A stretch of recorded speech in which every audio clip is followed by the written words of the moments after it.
Modern architecture and car culture really grew up in harmony, and I think that is evident in the way we treat our cars. My name is Luke Hopping. I'm an associate editor at Dwell. Good automotive design isn't just thinking about the future of cars, it's thinking about the future of driving. I had the opportunity recently to travel to Spain, to Malaga, to test the new S90 Volvo. Driving in Spain, through hills, through little old, stucco villages, postcard towns in southern Spain, and in that you got to test all the different scenarios in which the car performs. So it's great to be on a road that was so open and be reminded that driving is kind of a pleasure. I approach it from a design perspective, and design is really about making people feel relaxed and comfortable and at ease. The car is full of references to Scandinavian design, which is so wonderful. In architecture and design, we talk about lines a lot, good lines, bad lines, and it's got these beautiful exterior lines that kind of all converge in the front of the car. When it comes to Scandinavian design, the line work is so important. Scandinavian design has such reverence for materials that all the materials should look and feel like they are authentic. The car is treated and designed as though it were a living space.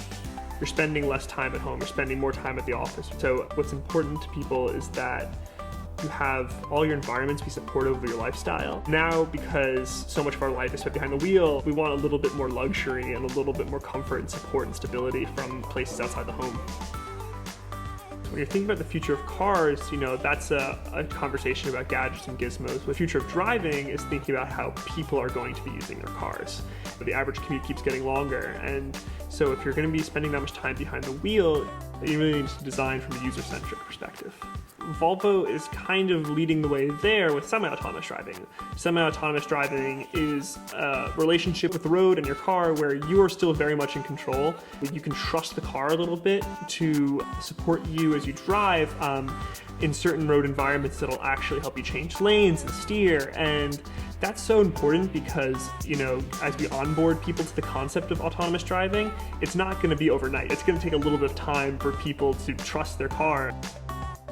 Driving is such a pleasure, and particularly in America where we have such a robust car culture, it's kind of seen as a right, and people are always going to be a little hesitant to give up that hobby of theirs. They have a real connection with driving.